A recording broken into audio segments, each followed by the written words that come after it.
people stepped over him. They stepped over him. He died. They stepped over him to go and get their deeds. A life of fashionable consumption. YOLO. So the young people responding to that. YOLO is YOLO. It means you only live once. And the implication being you only live once. So have as much fun as you possibly can. We're young, wild, and free. There were some young men who were driving a car celebrating the fact that one of them got a recording contract for his rap. And so he was celebrating with 4 of his friends. And so he started texting Instagram, whatever they have now. And he said, here we are, driving 120 miles an hour, and we drunk. YOLO. In 5 minutes, they were all dead. Because the one who was driving was also drunk too. And they ran right into a wall. 4 died at the scene. The 5th one died at the hospital. But hey, you only live once. It's this type of mentality that has been put on the people and caused the people's minds to become weak. Do you know, brothers and sisters, that in this country they measure happiness? They've been measuring the happiness of Americans. It goes back to like the 50s. Do you know that they measured it? And the American people, up until this day, so-called 2013, they were the most happiest in 1957.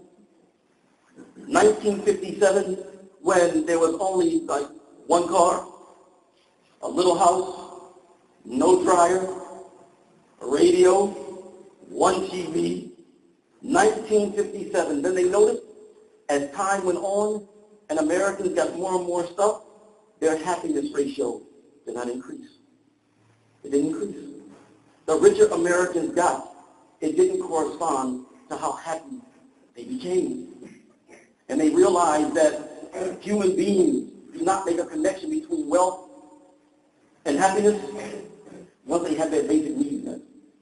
When human beings don't have their basic needs met, there's a connection between wealth and happiness. But as soon as human beings get their basic needs met, there's no more connection between wealth and happiness.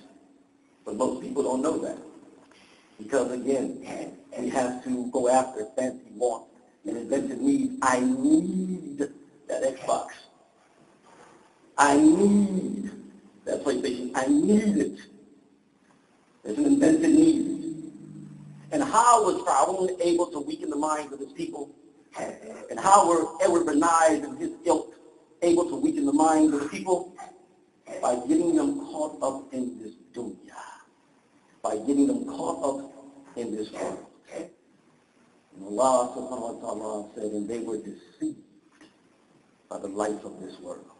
أقول قولي هذا واستغفر الله الحمد لله رب العالمين والصلاة والسلام على خير المرسلين محمد النبي وعلى آله وصحبه أجمعين أما بعد يقول الله تعالى في القرآن الكريم إن الله وملائكته يصلون على النبي يا أيها الذين آمنوا صلوا عليه وسلموا تسليما اللهم صل على محمد وعلى آل محمد وتكبرون خير التكبير والآخرة خير وأبقى.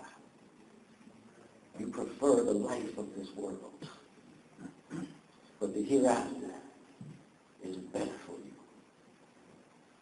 When the Prophet ﷺ, see, this is how Allah and His Messenger strengthen our minds. Man will weaken our minds. But here's how Allah and His Messenger strengthen it. That first and foremost, by letting us know that the akhirah, the hereafter, is better than this dunya. And the Prophet ﷺ, when he was comparing this world with the hereafter, he said, put your finger in the ocean. How much wetness do you have on your finger? That's the example of the superiority of the akhirah to this dunya. And then the Prophet ﷺ said this. It's all about mastering this dunya, brothers and sisters, and that's all we're talking about. Don't let this dunya master you. Because once this dunya masters you, then you become a slave to this dunya. A slave to it. A slave to something that doesn't last.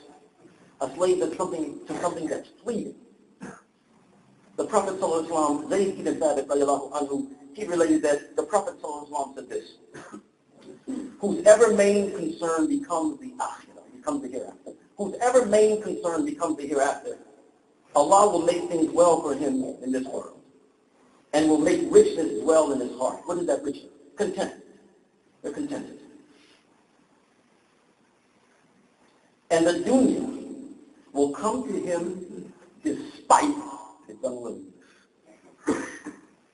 And the dunya will come to him despite its unwillingness. Is when you master the dunya. And whoever main concern becomes this dunya, Allah will scatter his affairs and will place poverty before his eyes, and also the dunya will not come to him except what was written for him. Mastering the dunya. Because once we master the dunya, brothers and sisters, and we're not a slave of it. To be a slave of the dunya means that we only see the outer things in life. To be a slave of the dunya means that we have a material perspective. Everything is based on materialism. That's it, that's all. Materiality. To be a slave of the dunya means that we begin to love and begin to worship the pleasure principle. Hedonism. You know that if it feels good, do it. You know, that's that hedonism thing. That's where the YOLOs and the you only live once is, and we're young, wild, and free. That's where all that comes from. It comes from that mentality. That their goal to weaken your mind, their goal to weaken our minds, was to get us to become dominated by our nafs al-amara. Become dominated by your animal self. Become dominated by that evil self. Become dominated by that passionate self. And once you become dominated by that passionate self, that evil self, then you fall prey to deception. But Allah and His Messenger strengthens our mind by enabling us to see the dunya for what it actually is. Remember the movie The Matrix? And at the end of the first movie, he mastered the Matrix, that false world. He mastered it how? He saw the Matrix as what it actually is. And as a result of him seeing the Matrix as what it actually is, he was able to master it. When we understand what Allah and His Messenger tells us about the nature of this world, we're able to master it. Not retreat from it. Not retreat. But while we're active in it, we're able to master it. And mastering this dunya means that we're using this dunya for our akhirah. This dunya is not using us for the hellfire. We're using this dunya for our akhirah. That's mastering it. Mastering the dunya means that our life has meaning. Our life is meaningful. Our life has a purpose. We know that this thing doesn't last long. How can you choose something that's temporary for something that's forever? How can something temporary be more important than something that's forever? How can this temporary world be something that's more of our focus than the hereafter? Allah and His Messenger teaches us to master this dunya by seeing this dunya for what it actually is. So while we are interacting with it, and this is important, brothers and sisters, because in this time, we all going through stuff. Every household is going through things. Money problems, bill problems, family problems, health problems. We're all being tested. We're all being tested. Not just Muslims, non-Muslims as well. That's what time it is. And when we're able to see this dunya for what it actually is, then we're able to master this dunya, particularly in this critical time that we are in right now. So when that waswas comes to us, the scholars talk about the waswas. I'll come to my close. When the scholars talk about the waswas, they talk about 5 particular things that the waswas brings. Illusions. Having illusions to the point where, we want to make it big, or we want to, how when people, they talk about, let's go to Atlantic City, maybe we'll make some money. Illusions, just illusions of indulgences, or indulgence in illusions.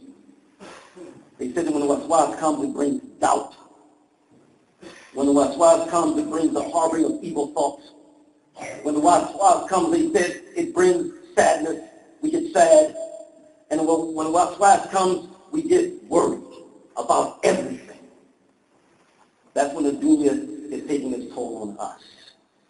So when we keep things in perspective, brothers and sisters, it is all about the akhirah.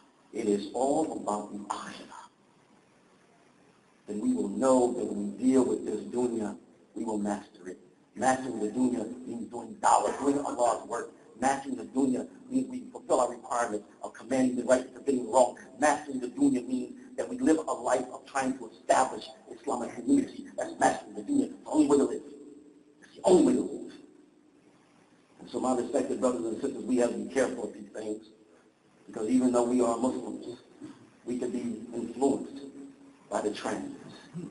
And as Muslims, we can end up living our lives that are not meaningful, lives that are not important. Muslims, we can get caught up in a situation where we're living a materialistic life, a life based on deception, and next thing you know, we'll start worshiping those celebrities, looking at the malls and the masjids, and realize that we've lost. And so inshallah, my respected brothers and sisters, this weekend, as we talk to our youth, our beautiful Muslim youth, we need to deal with these issues. We need to have some conversations, some real talk about these issues and what's taking place and how our young people are being affected by it. And inshallah, we hope and pray that as parents, that you will participate and you will let your youth participate as well. Oh Allah, we seek their refuge from anxieties and grief. We seek their refuge from lack of strength and laziness. We seek their refuge from stinginess and cowardliness. We seek their refuge from being overpowered by debt and the oppression of men. Oh Allah, satisfy us with that which is lawful. Keep us away from that which is unlawful, and with thy grace, free us of all wants of that which is beside thee. So Allah, guide us to the best of morals. Let them guide to the best of moral lifting. And turn us away from the evil and indecent morals. And let us turn away from the evil and indecent morals.